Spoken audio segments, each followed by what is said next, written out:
मुझे जिस टॉपिक पे बोला गया है वो है इंडिया चाइना रिलेशनशिप। जब इसी पे बोलना है मैं करीब 40 से 50 मिनट बोलूँगा, फिर आपके सवाल जवाब जो भी होंगे लिमिटेड। हम इंटरेक्टिव होते हैं, हम बेसिकली पढ़ाते पढ़ाते काम है गप ज़्यादा करते हैं और उसी में अपना काम हम कंटिन्यू करते हैं। ओके, तो जो पहली चीज़ आपको समझनी, मैं इसको अपने लेक्चर को है ना 3 पार्ट वर्ड है चाइना इंडिया रिलेशनशिप, ठीक, यानी चाइना और भारत का संबंध। पहले संबंध वर्ड आप ठीक से समझिए, तभी आपको आगे बढ़ने में समझने में सहूलियत। संबंध होता है कैसे होता है? संबंध हवा में नहीं होता, उसका एक बहुत मूलभूत है ना एक डायनेमिक्स होता है। मैं एज ए टीचर, मैंने अपने ड्यू के स्टूडेंट को जब भी पढ़ाया है तो एक लाइन हमेशा बोला है, every relation is a power and interpretation. दुनिया का हर संबंध, आई रिपीट, और आप में से किसी को कभी सवाल पूछना हो तो एकदम पूछ लेना, कोई दिक्कत नहीं। दुनिया का हर संबंध शक्ति ब्रैकेट में औकात पर लूजली अगर बताया तो और मतलब का संबंध।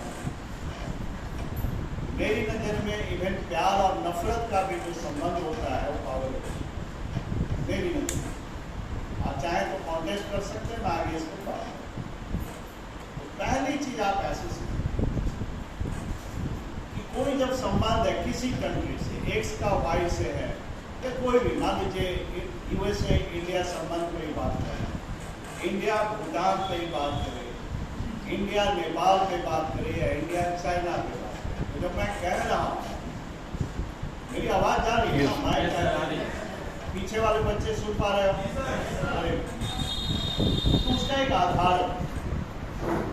तो वैसे मैक्सिमम लड़के अभी अनमैरिड हो गए, जब शादी होगी तो ससुराल में कितना तुम्हारा इज्जत होगा, ये इस बात पे डिपेंड करता है मेरी नज़र में कि पहले तुम्हारी इंडिविजुअल औकात क्या होगी, प्लस उसमें कलेक्टिव औकात ऑफ योर फैमिली टोटलिटी में, प्लस योर व्यवहार, इतना ही चीज मायने रखेगा, बाकी कुछ भी मायने मेरी नजर में नहीं। मैं अगर इसको लॉजिकली ले जाऊं तो मेरी नजर में जो फॉरेन पॉलिसी होता है, तो बाहरी आवरण है, जो रियल पिक्चर है वो ये है कि आपका जो डोमेस्टिक पॉलिसी है उसका लार्जर रिफ्लेक्शन। अगर आप मजबूत घर से हैं तो हर देश में जहाँ जाएंगे आपकी इज्जत होगी, और ठीक है बड़ा ऑफिसर बन जाएंगे तो ससुराल वाला इज्जत करेगा, पापा भी और बड़े हैं तो इज्जत और बढ़ जाएगी, नहीं है नहीं बढ़ेगी। आप चाहे रोते गाते रहिए, है ना, उससे कोई फर्क नहीं। भाई इंडिया में ही समझ लीजिए कि जब यूएस का राष्ट्रपति आता है, 6 महीना पहले से डेंटिंग पेंटिंग सड़क दिस दैट सब आप चमकाने में लग जाते हैं। इथोपिया से कोई आता है या सोमालिया से आता है तो वो इंटेंसिटी दिखता है क्या? ये कमाल है और हम गले में नहीं। जब आप पॉलिटिकल साइंस के स्टूडेंट हैं तो पहली चीज जो मेरी नज़र में है वो ये है कि हर संबंध जो होता है वो पावर रिलेशन। चाइना आपको कितना तरजीह देगा ये डिपेंड करता है कि एज ए कंट्री आप कितने पावरफुल। आप चाइना को कितना वैल्यू करेंगे ये डिपेंड करता है कि 2023 है ना, अक्टूबर के महीने में आप कितना पावर, तो पावर को पहले अच्छे से समझिए। क्लियर हो गया? चाहना एक अलग चीज है यार, चाहता कौन नहीं है, कौन नहीं चाहता है कि हमको दूसरा जो पावरफुल है बड़ा सम्मान करे, लेकिन वो करेगा पावर रिलेशन। क्लियर हो गया? पहला। दूसरा जो है इंटरनेशनल जो पॉलिटिक्स होता है, ठीक, जोसेफ नाय का थ्योरी आपने पढ़ा होगा, कॉम्प्लेक्स इंटरडिपेंडेंस का थ्योरी, बड़ा अजीब होगा। क्लियर हो गया? इंटरडिपेंडेंस भी है, आपका उनके बिना काम नहीं चलेगा, उनका आपके बिना काम नहीं चलेगा। उसमें कंपटीशन भी है, राइवलरी भी है, कोऑपरेशन भी है, ट्रेड भी है। तो दूसरी बात जो आपको समझनी है कि कोई भी जो रिलेशनशिप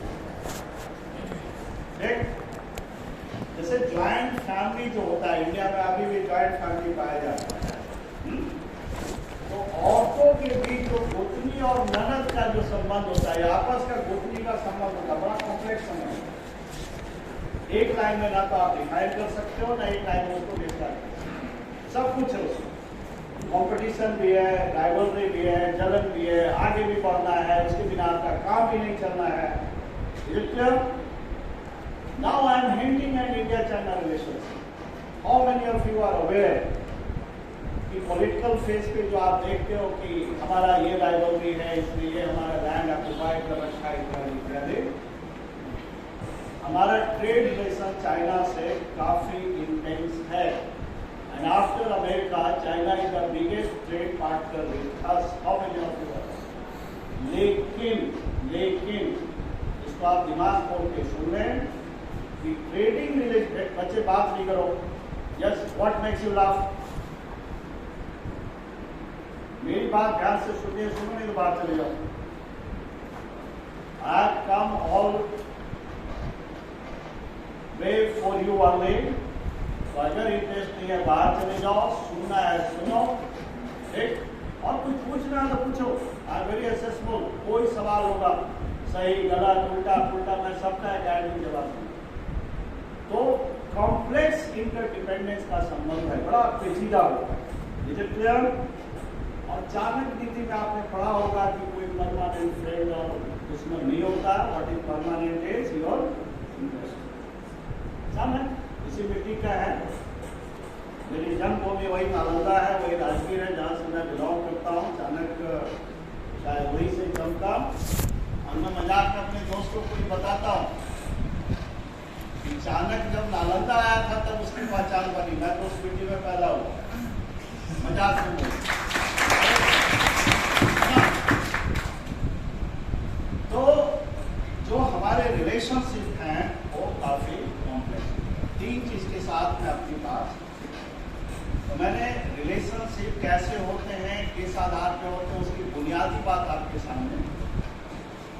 अब जब चाइना के साथ संबंध को समझना है तो पहले चाइना को समझें, तभी तो आप समझेंगे भाई किसी आदमी के बीच आपके रिश्ते कैसे हैं। तो पहले उसको समझेंगे। आप किसी को दोस्त दुश्मन बनाते हैं तो एक उसके बारे में व्यू पॉइंट रखते हैं, राइट?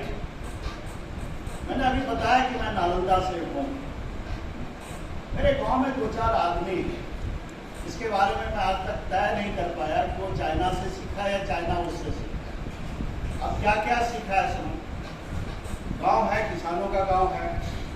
पहला चीज जो काम जो करेगा कि जितना उसका जमीन है, उसके जितने इर्द गिर्द है, सबसे झगड़ा किए रहेगा, सबसे डिस्प्यूट राइज करेगा और हमेशा उसको तोड़कर आगे बढ़ाने की कोशिश।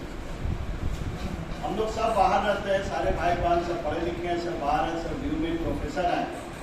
मेरा जमीन अगर 4 कट्ठे का है, उसका जमीन अगर 4 कट्ठे का, तो उसका 6 नजर आता है सर, और 2 नजर आता है। एग्जैक्टली वही काम चाइना करता है। अगर अंग्रेजी में इसको सीरियसली बोलें तो चाइना जो है, राइट, वो एक्सपेंसिव डिजाइन का कंट्री। जितने उसके बाउंड्रीज है, जितने के साथ वो हमेशा इसी चक्कर में रहता है कि उसको हर कैसे। और हर गांव में तुमको एक चाइना वाला मिल जाएगा, उस एटीट्यूड वाला। देखोगे रात दिन अपना जमीन बढ़ाता रहेगा, तुम्हारा घटाता है। और फिर एक और कलाकारी, वो गलती भी करेगा और एग्रेसिवली परसू भी करेगा। जैसे China has boundary dispute with almost all it neighbouring countries, but aggressively कभी उसने ये नहीं कहा कि हमने गलती की है। एकदम गलती करना जो बोलते हैं ना कि चढ़ के रहना, वो टेंडेंसी उसको मिलेगा, right?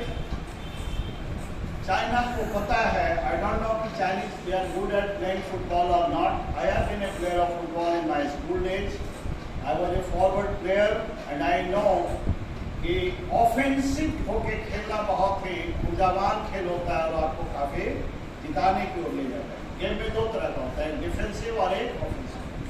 China is a very offensive country, बहुत एग्रेसिव मोड का है, राइट। इसकी पॉलिसी है, डिस्प्यूटराइज करेगा, 2 कदम आगे बढ़ेगा, तुम जब इसको काउंटर करोगे 1 कदम वापस आएगा, फिर कुछ दिन चुप रहेगा, फिर आगे बढ़ेगा, फिर एंड ऑलवेज। प्रोबेबली मुझे लगता है कि पिछले जन्म में चाइनीज और बिहारी ही था। उसको किसी और चीज की वैल्यू समझ में आया या नहीं, जमीन की वैल्यू उसको पूरी समझ कि जमीन कीमती होता है और बहुत एक्सपेंसिव डिजाइन, राइट, है ना। तो चाइना को आपको बहुत ठीक से समझना है। As a country very dictatorial, लेकिन आप उसको यूएसएसआर या रशिया के कम्युनिज्म से कंफ्यूज नहीं करें। China was very practical. Communism practice करने के बाद भी उसने अपनी इकोनॉमी को क्या बोला, market friendly economy. USSR collapse करने का एक कारण था कि आपने डिस्ट्रीब्यूशन पे दुनिया भर ध्यान दिया और आपको यही नहीं पता है कि प्रोडक्शन क्या करना है। चाइना को ये पहले से पता था, आज भी पता है कि, है ना, कि मार्केट क्या होता है, और जब तक हम अपने आप को टेक्नोलॉजी के आधार पे मार्केट में सस्टेन नहीं करेंगे तब तक हम आगे नहीं बढ़ेंगे। तो don't confuse China with their communism. It's a communist country है, नो। अगर वो डिस्ट्रीब्यूशन पे भी ध्यान दे रहा है तो उसको ये भी पता है कि प्रोडक्शन कोई चीज होता है, टेक्नोलॉजी कोई चीज होता है, और उसका इम्पोर्टेंस जो है वो हमेशा। अगर आप गांव से संबंध रखते हैं और प्रैक्टिकली जुड़े हुए हैं तो वहाँ एक दो आदमी का टेंडेंसी देखिए, वो क्या करता है, गरीब का बच्चा को पकड़ेगा, उसको शराब पिलाना शुरू करेगा, उसको पहले नशेड़ी बनाएगा, फिर उसको पैसा देगा, और धीरे धीरे धीरे धीरे, है ना, वो लिखता जा रहा है। और आप मजे से शराब पी रहे हो और बाद में कहेगा बाबू इतना कर्जा हो गया, फिर आप कह रहे हैं पैसा नहीं है, बोला कोई नहीं, पैसा नहीं है, जमीन है। अगर इंग्लिश में इसको बोले तो इसको हम बोलते हैं डेट ट्रैप। ऋण का जो पूरा ट्रैप है, अगर आपको पॉलिटिकल साइंस की रत्ती भर समझ है तो आपको मालूम होना चाहिए कि आप जिस इंडिया की बात कर रहे हैं, साउथ एशिया में आपके जितने नेबरिंग कंट्री है उसको उसने अपने फोल्ड में ले लिया। I hope I am right. पूरा अफ्रीका, ठीक है। अफ्रीकन का मॉडल क्या है जी, रंगीन कपड़ा पहनना है, गिटार ले लेना है, डांस करना है, ड्रम बजाना है, ड्रग एडिक्ट हो जाना है और लाइफ डिफाइन करना है कि this is life. No, Chinese are very smart and very visionary कि कोस्टल जो अफ्रीका है उसको कैसे कब्जे में लिया है, बताने की जरूरत नहीं। आपका जितना नेबरिंग कंट्री है, मेरा लिट्टे पे काम है, तमिल टाइगर्स आपके प्रधानमंत्री के चिथड़े उड़ गए राजीव गांधी के श्रीलंका के चक्कर में, लिट्टे के चक्कर में, और आज श्रीलंका आपके फोल्ड में नहीं है। आपको मालूम है कि 99 ईयर्स के लीज के लिए उन्होंने अपना बंदर डाला। बांग्लादेश, आप 71 में जाके उसके कारण आपने कईयों से दुश्मनी ली, बांग्लादेश भी आज आपके फोल्ड में नहीं है। नेपाल तो बीच में उन्होंने आग दिखाना शुरू कर दिया था, बोला इंडियन आर्मी को देख लेंगे। आपको क्या लग रहा है कि वो अपने दम पे ये बात बोल रहे हैं? पाकिस्तान, कुछ भी बोलना बेकार है, हमसे ज्यादा एक्सपर्ट तुम लोग पाकिस्तान के हो, है ना, पूरा उसके फोल्ड में है। और अभी मालदीव का रिसेंट जो न्यूज है तुमको पता होगा, उन्होंने कहा कि भैया यहाँ से छोड़ के जाओ, तुम्हारा जो आर्मी वार्मी है मुझे नहीं चाहिए। तुम्हें क्या लग रहा है कि ऐसी हवा में ये बातें हो रही है? वो आपको घेरा लगा रहा है, चारों तरफ से अगर घेर लेगा, आपके जो नेबरिंग स्टेट है अगर उसके फोल्ड में जो ऑलरेडी जा चुके हैं, इसको लाइटली लेने की जरूरत हो मेरी नजर में नहीं। क्लियर हो गया?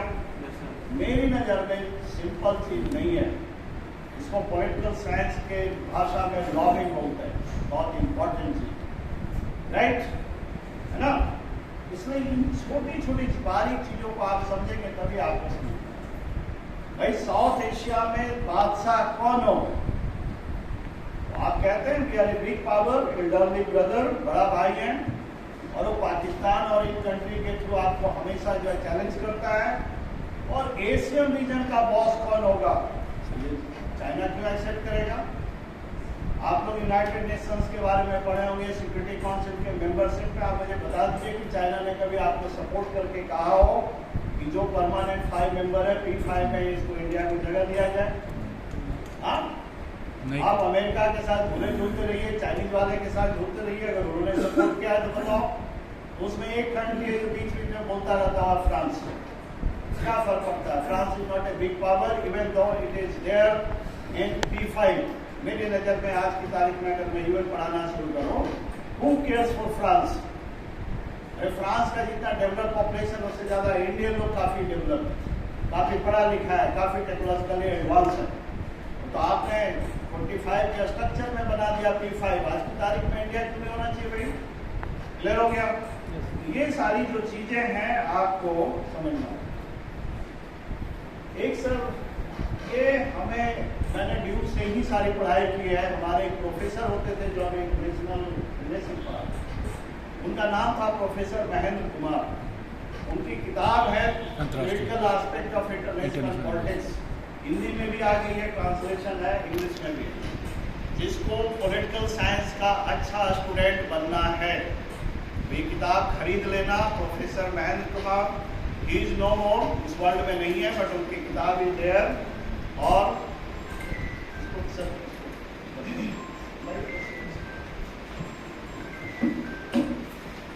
अरे हम लोग एक सेमिनार में आ गए, कौटिल्य कच्छ है आज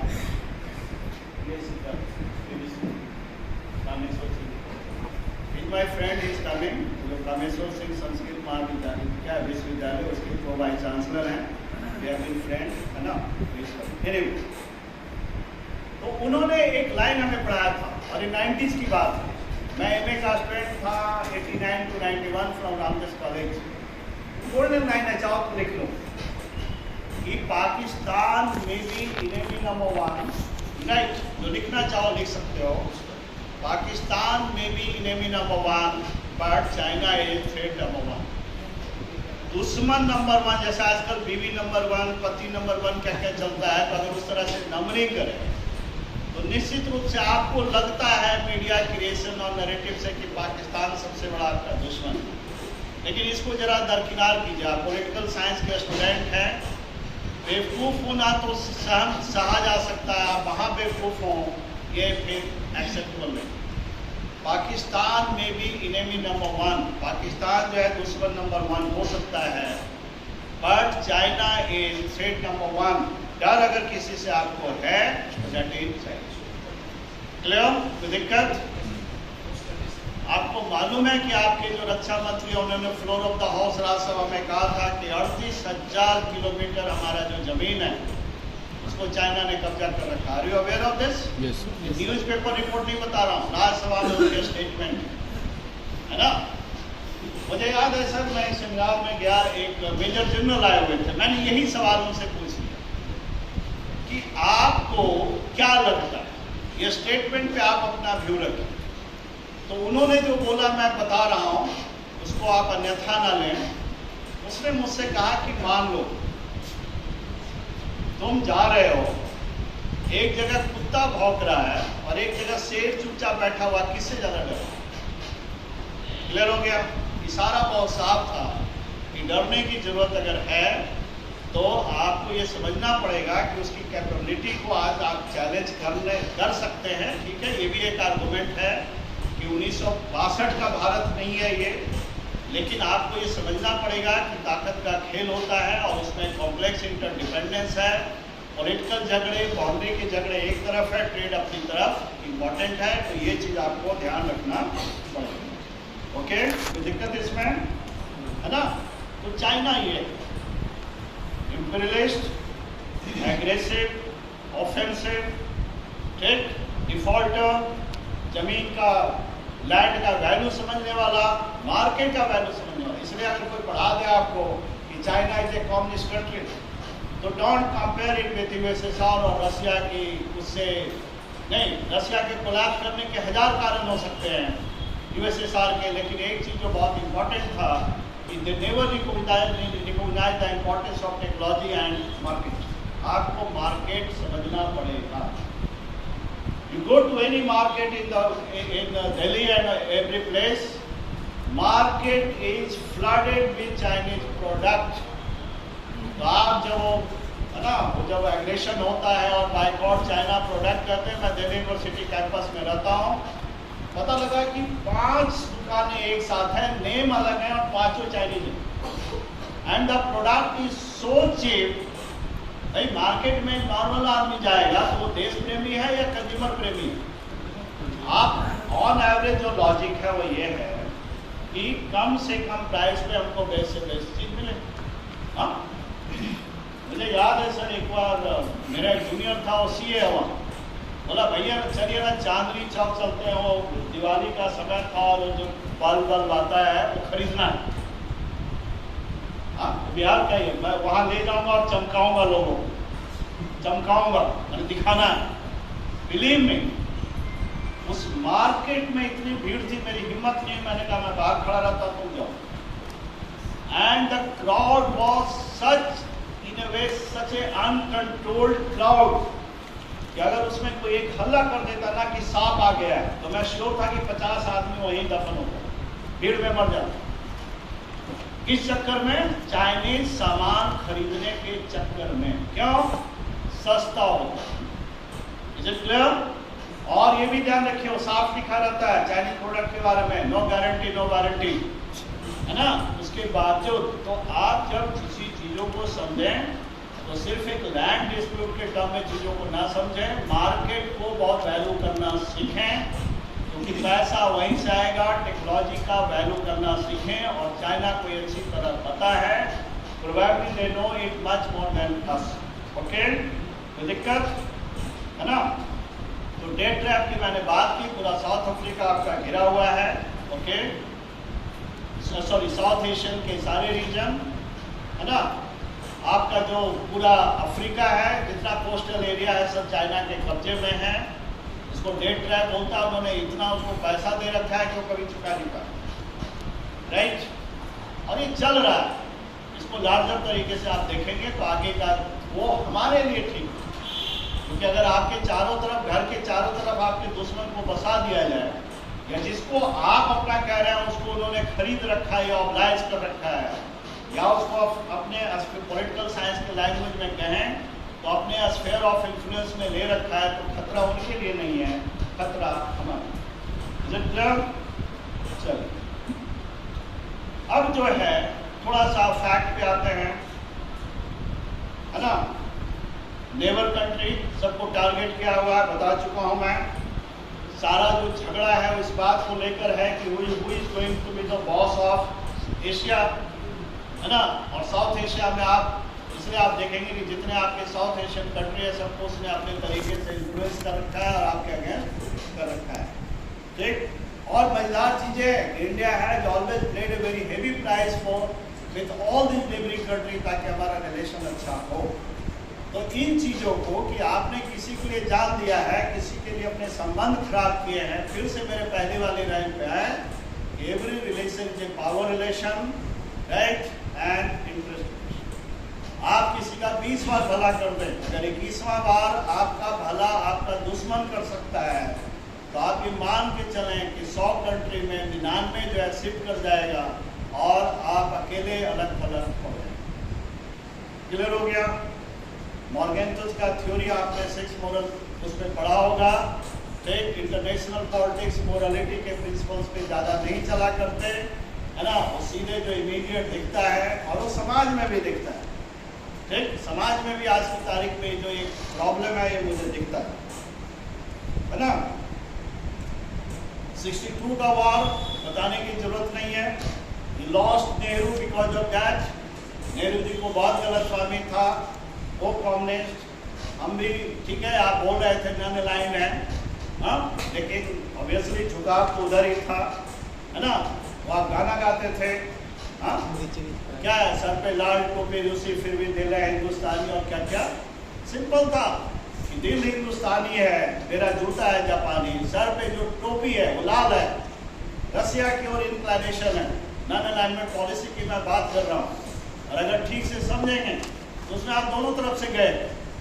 यूएसए ने आपको मान लिया कि आप उनका आदमी हो, और जब 62 का वॉर हुआ था, आई होप किसी को कोई गलतफहमी नहीं हो, यूएसए साहब ने आपका साथ नहीं दिया था, बोला कम्युनिस्ट कंट्री है, we can't be with you.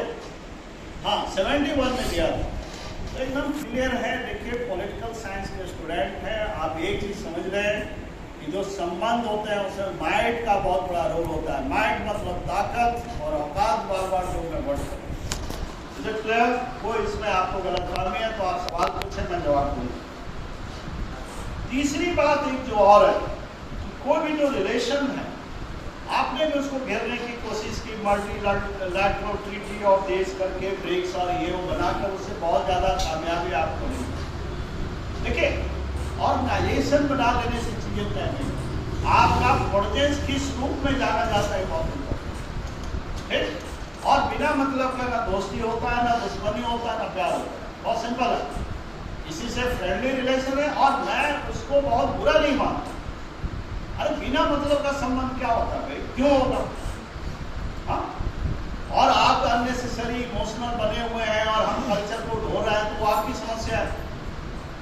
मैं जब नेशनलिज्म पढ़ाता हूँ, एक लाइन बच्चों के मुंह से सुनता, सर अंग्रेज आए हमें रूल करके चले गए। हमने कहा अंग्रेज ने आपको एप्लीकेशन दिया था क्या कि आप दुनिया को न रूल करो? हाँ, आपको किसी ने एप्लीकेशन दिया हुआ है, दुनिया एग्रेशन पे बेस्ड है, एक्सपेंसिव डिजाइन पे बेस्ड है। नेशनलिज्म के सारे थ्योरी में मार्क्सिस्ट से लेकर कॉलोनियल से लेकर इंपीरियलिस्ट थ्योरी भी है। वर्ल्ड के जितने पावरफुल कंट्री वही बने जिन्होंने दूसरे को लूटा और अपना घर भरा। आप अपना दुआई देते नहीं, वो आपकी समस्या है। आप अपने को संत और महात्मा और सवेरा का दिल डिक्लेयर कर लीजिए, आपकी समस्या। मेरी नजर में ये आपकी फेलियर है ना। हर डिप्लोमेटिक टेबल पे आप फेल होते हैं, क्योंकि आपको जो है, आइए सिद्धार्थ बाबू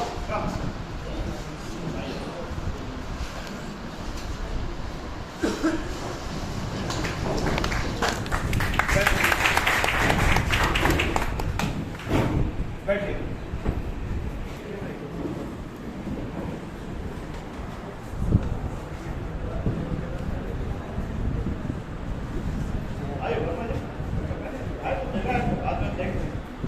अभी हम माइक छोड़ने वाले नहीं हैं सर।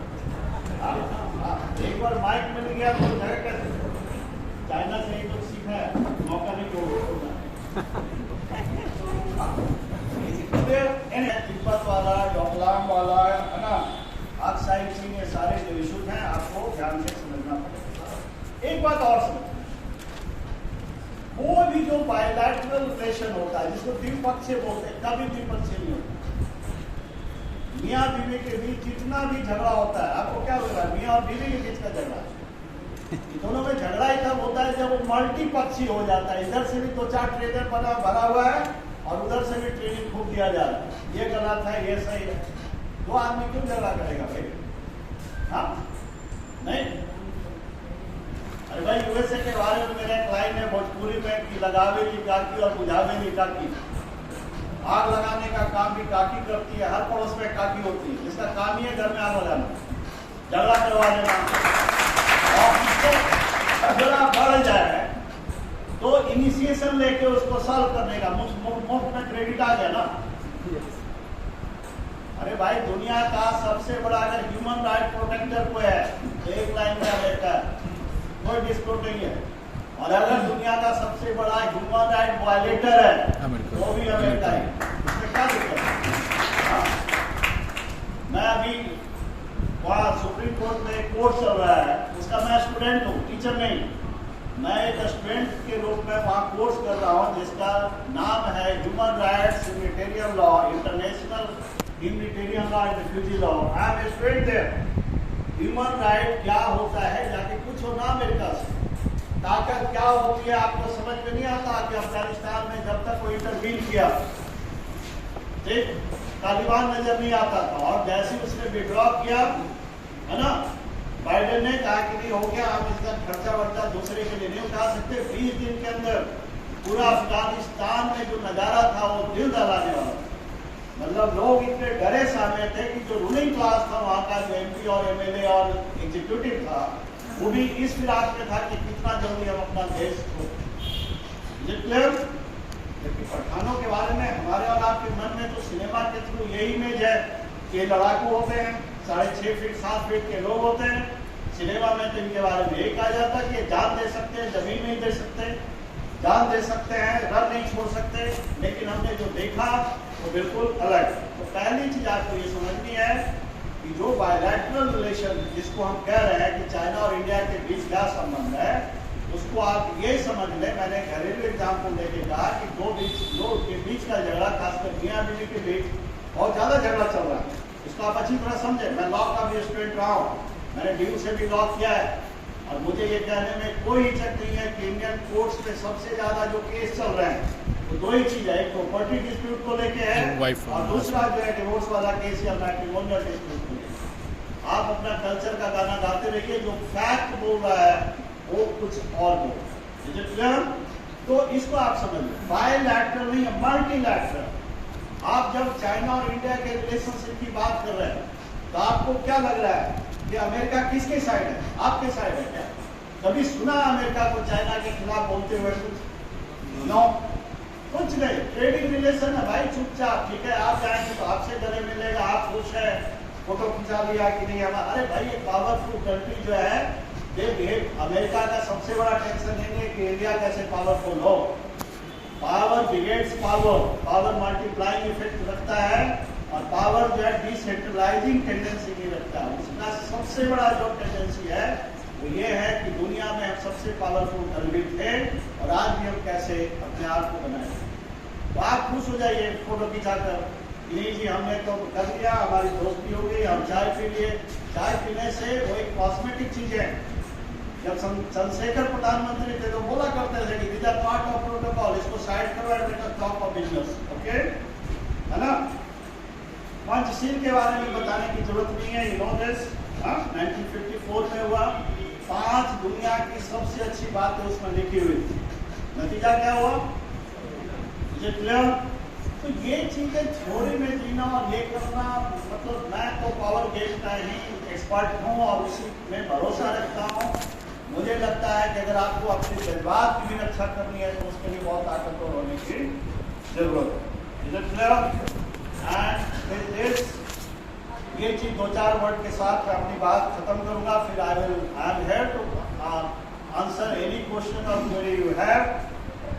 चाइना का स्ट्रेटेजिक कॉन्वर्जेंस, उसको इग्नोर ना करें। इनसर्क्यूलमेंट, जो आपको घेरा लगा रखा है चारों तरफ से, पूरे आपकी नेबरिंग कंट्री को उसमें अपने इन्फ्लुएंस में क्या, उसको लाइटली ना लें। क्रॉस एसर्टिवनेस, ठीक, बिल्कुल एसर्टिव है, अपनी बात एसर्टिव तरीके से करता है, उसको मामूली तरीके से न लें। And what ever they does with a very futuristic design, वो गलती से गलती करने वाला कंट्री नहीं है, उसके पीछे एक बहुत ही दूर का एक्सपेंसिव डिजाइन है।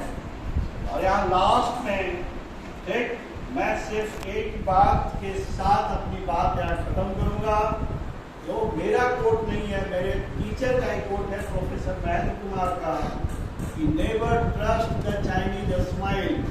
अगर वो मुस्कुरा रहा है आपको देख के तो भी जो है उसको मुस्कुराहट मत समझिए।